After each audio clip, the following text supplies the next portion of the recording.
Should we cheers? Are we talking about this wine? What are we doing? We leave this for a second because we're going to talk about wine storage. Fine. Shoot us off. All right. Welcome back. I'm Paul. And I'm Michael. And today we're talking about wine education, wine storage. Wine storage. Yeah, how to store your wine. Okay, so the first thing is temperature, right? So temperature is super important.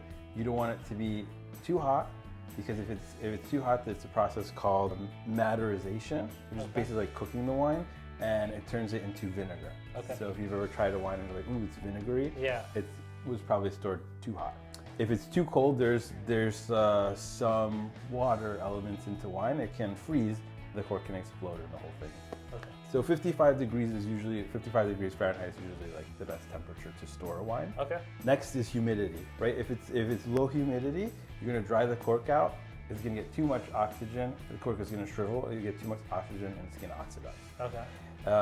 But you don't want it to be too humid, because like too much humidity is going to mold the wine. Like it can get moldy. Oh. So you want it to be about 50 to 80% humidity. Okay. I didn't think humidity would enter into a bottle and exit the bottle, or is it mainly with the effect of the cork? The effect of the cork. So the cork will mold, which will cause the wine to mold, essentially. Yes. Or if there's or it'll dry out and shrivel. Okay. Next one is going to be light. So light breaks down, like UV lights is going to break down a wine. So you want it to be a cool, dark area, Okay. right? So you have the protection for the bottle, for most like reds, for whites and stuff like that. Obviously, you're going to need that extra protection. The next one is position. So position, you always want to lay it down on the side, because you don't want the cork to dry out, right? Because if it's standing up, the cork's going to dry out. It can then shrivel up, and then more oxygen is going to go in. One thing actually I like when we go to like wine stores, and if you can tell like a good wine store from a not one just off the bat, is if they're laying their bottles on the side, you know that they're taking care of their wines.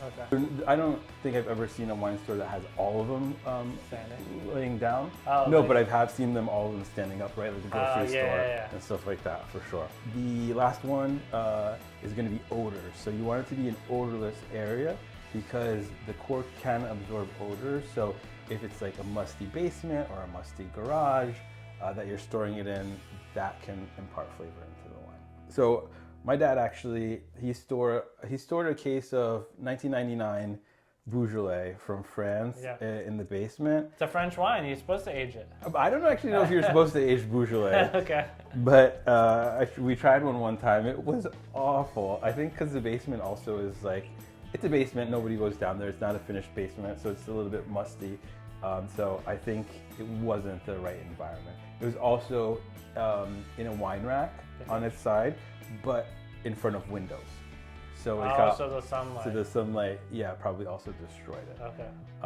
So it's unfortunate, because it's like what, a 25-year-old bottle of wine. Yeah. So I mean, like the for short-term storage, if you have the means, you can get a wine cooler. That's going to be the best. If you don't, another great place is the cabinet, like a closed cabinet. Usually in the kitchen is going to be climate controlled. Okay. It's going to be a good option. Okay. But you don't want it near any stoves or ovens, because that's going to cause heat fluctuations. Yeah. Why would you want to age a wine? Like, what's the benefits? Well, when you age your wine, it gets more tannic, it gets more structured. Okay. So we're bringing out more nuanced flavors to the wine and more complexity. Okay.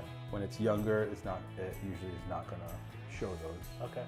And do you only want to age reds, or can you age wines? Whites. You know what? That's a good question. I'm actually not too sure. I don't think you typically age whites. It's not something typical that I see. But again, we're just enthusiasts, so I have to kind of investigate further and dig deep. Let us know in the comments if you know whether whites or sparklings can be aged, and what types should be aged. Please leave it in the comments. We'd love to know and learn more. I know for sure there are certain like sparklings that get aged, because if there's certain vintages. So if a sparkling has, especially champagne, if it has a vintage to it, it's usually aged. Yeah, it's pretty good. And it's a good wine usually. Okay. This is our 6-year aged wine. Bordeaux. 2018 Bordeaux. So jammy. This one it tastes like. Is it jammy or is it jammy? It's a jammy. Right? Don't you get like strawberry, blackberry, raspberry, but like concentrated. Like concentrated fruits. Yeah, like stewed almost. Yeah. But I also do get like a nice oak note as well. A little pencil shaving. Do you get that?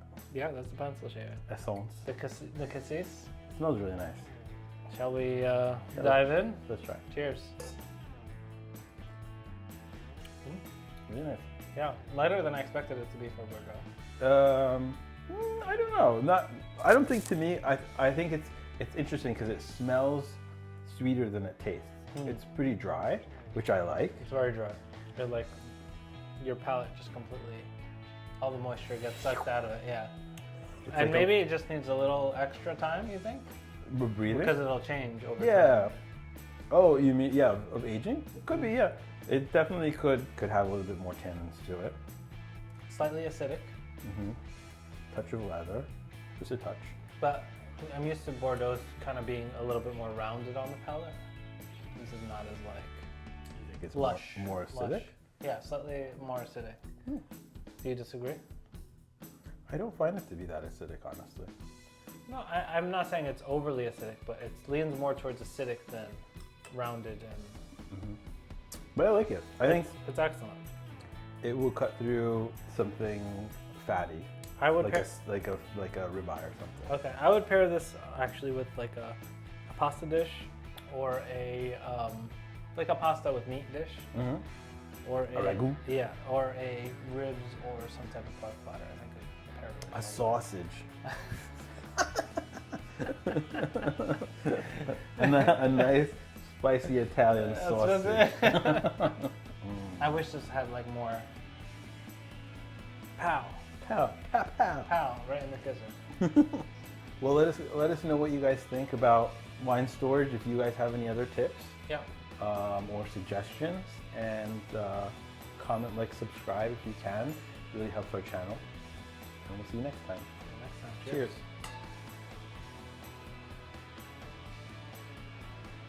We are working today. That's right.